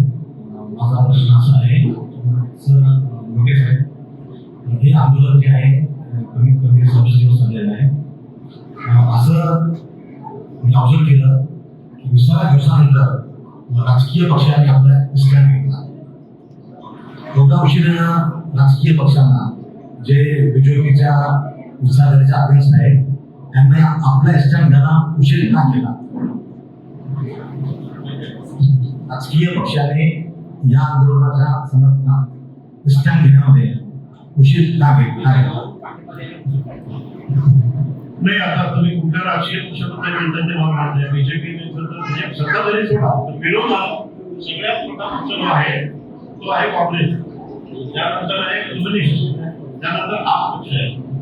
असं होतं की राहुल गांधी यांचं नीटचं आंदोलन तुम्ही जर बघितलं तर हे त्या परीक्षा फुटल्यानंतर त्याने लगेच सुरू केलं. पहिल्यांदा नीट पेपर फुटीच्या विरोधात आवाज कोणी उठवला असेल तर तो राहुल गांधीने उठवला. त्यांनी थेट राजस्थानला जाऊन, कोटामध्ये जाऊन, जिथे फॅक्टरी मुलं जिथे अभ्यास करून पुढे येतात तिथे परीक्षा घेतली. त्या परीक्षेला 25,000 विद्यार्थी होते. त्याचे व्हिडिओ आहे आणि हे आधी झालेलं आहे, आंदोलनाच्या आधी हे सगळं सुरू होण्यात आलं.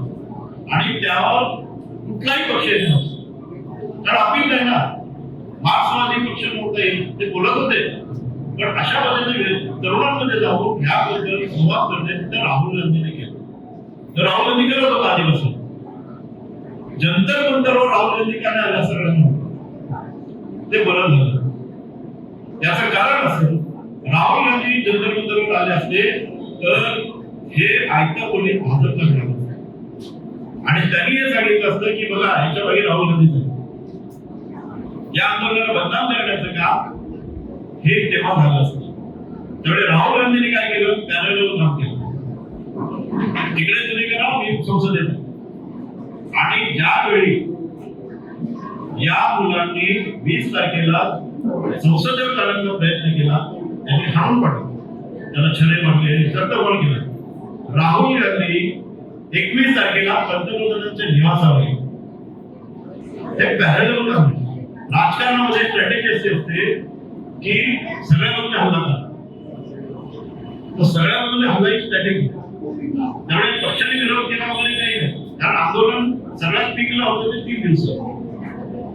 जर सोनम वांगचुकला अटक होते नाही होत तर हे झालं तर चालू होतं. 3 दिवसाचं आंदोलन ते पीकला होतं. त्यामुळे 3 दिवसामध्ये स्ट्रॅटेजी चालली होती. आणि राहुल गांधी आता जे करतोय ते जे करतात त्या संसदेमध्ये एक्सलंट. दोघंही राहुल गांधी प्रयत्न झाला, बाकी पक्ष पण करतात. तो जो याचा बिहारचा खासदार आहे पप्पू यादव त्याने तर पथनाट्यच केलं. म्हणजे हे झेंजीचा इफेक्ट आहे. झेंजीने तुम्हाला भाषणात ऍक्टिंग वर आणलं, तो बाबाच्या देशात आला, आता देशात केलं ना, भाजपला कळत नाही काय करायचं. तो ती झेंजीची एक इफेक्ट आहे. तर मला असं वाटतं की झालं ते योग्यच आहे. मला काही प्रश्न विचारायचे.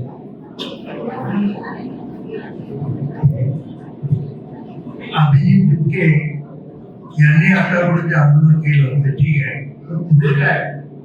हे आंदोलन चालू राहील की थांबेल का काय होईल त्याची जरा मला माहिती देतो. आता अभिजित टिमके अमेरिकेला जरी गेला असला, आता तर आपण गेला असेल, तरी हे आंदोलन सुरू आहे. तुम्ही तुमच्या सगळ्या सोशल मीडियावर या मुलांना विचारा, ज्यांचे तिथे आता जंतर मंतरला 30,000 मुलं आहेत. किती? आता या क्षणाला, बरोबर आहे, आता आंदोलन चालू केलं जंतर मंतरवर 30,000 मुलं आहेत. त्यांनी बॅरिकेड आणल्या, 8 फुटी बॅरिकेड, त्या त्यांनी वेल्डिंग करून वेल्डिंग केलं, वेल्डर आणून की आपण जाऊ नये, ती मुलं बाहेर आली आणि त्या मुलांनी जेली चढली. त्यामुळे हे आंदोलन अभिजित टिपकेने केलं, तो निमित्त मात्र ठरला, पण तरुणांनी हातात घेतलं. आणि त्यांची मागणी काय आहे ती खूप इंटरेस्टिंग आहे. त्यांची मागणी आहे नरेंद्र मोदी गो बॅक. ही मागणी आता अशी आलेली आहे. आणि दुसरी मागणी अशी आली आहे की नरेंद्र मोदी आणि अमित शहा या दोघांच्या राजीनाम्यासाठी लोक लढत आहे. 30,000 मुलं आता दिले. धन्यवाद मोदी साहेब. या ठिकाणी आपण जो खिरीचा आस्वाद घेत आहोत, या ठिकाणी हे खीर वाटपाचा कार्यक्रम झालेला आहे. बंधू आणि भगिनींनो, जंतर मंतर इथून जवळजवळ 2,000 किलोमीटर आहे. तो ठराव आपण फक्त टीव्हीवर बघितला, सोशल मीडियावर आपल्याकडे आला, युट्यूबच्या माध्यमातून म्हणा, व्हॉट्सअपच्या माध्यमातून, फेसबुकच्या माध्यमातून, पण प्रत्यक्ष जंतर मंतर आज ज्यांनी इथं उभं केलं त्या युवराजींचं मी या ठिकाणी आपल्या सगळ्यांच्या वतीनं, श्रावस्ती बुद्धावरच्या वतीनं त्यांचं मी हार्दिक अभिनंदन करतो. आणि आमच्या संस्थेचे अध्यक्ष भोसले सर यांना विनंती करतो की त्यांना पुष्पगुच्छ देऊन त्याचा साधूकार आपण सगळ्यांनी साधू करायचा आहे. ज्यावेळेला मगाशी मी सांगितलं की धार्मिक प्रवचन सुरू असताना आपल्याला एखादा मुद्दा आवडला तर आपण साधूकार द्यायचा. तो आपण सगळ्यांनी जेव्हा मोहिते साहेबांना पुष्पगुच्छ देण्यात येईल तेव्हा आपण सगळ्यांनी साधूकार करायचा. भोसले साहेब, साधू साधू साधू. यानंतर आपल्या जो त्यांचं स्वागत करायचं आहे, आपण सर्वांनी साधूंना त्यांचा जोरदार टाळ्या वाजवायच्या आहेत.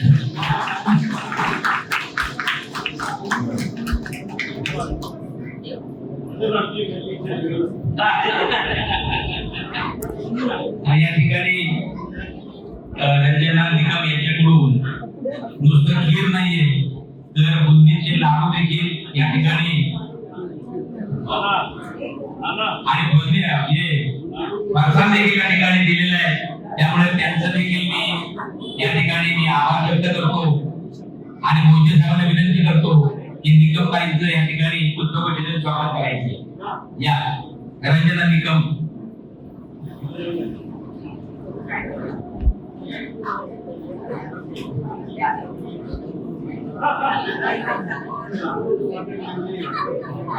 आपल्याला लाडू वाटप चुकीचं सांगितलं नाही. लाडू वाटप आमच्या संतोष येलवे इकडे बघा, इकडे बघा. आपण खाल्ले पण नाव चुकीचं झालं. त्याच्यामुळे लक्षात राहू द्या, लाडू तुम्हाला संतोष येलवे यांनी दिले. संतोष येलवे या ठिकाणी उपस्थित आहेत, त्यांचा सन्मान या ठिकाणी होतो.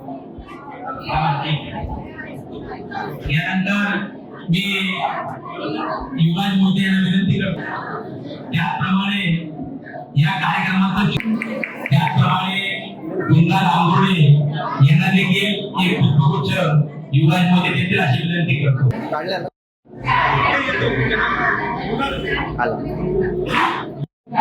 संबंधित बाहेर निर्यात समर्थ समितीला आपण 9 तारखेला 3 ते 5 दरम्यान मगाशी मोठे सांगितलं की ह्या पिढीला, नवीन पिढीला आपल्याला काय करायचं आहे, त्यांना उद्योजक भरला. आपण पाहताय की या एम्प्लॉयमेंट नाहीये, नोकऱ्या नाहीये, तर प्रत्येक समाजाने आपण उद्योजक मिळवू तर नक्कीच आपण ह्या सगळ्या गोष्टींचा उपयोग करू.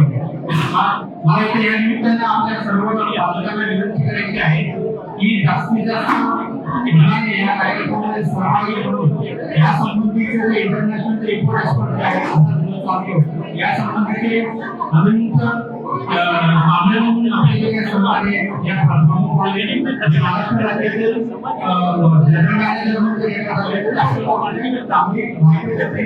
कृपा करून या कार्यक्रमासाठी सर्वांनी उपस्थित राहावं. थँक्यू. धन्यवाद.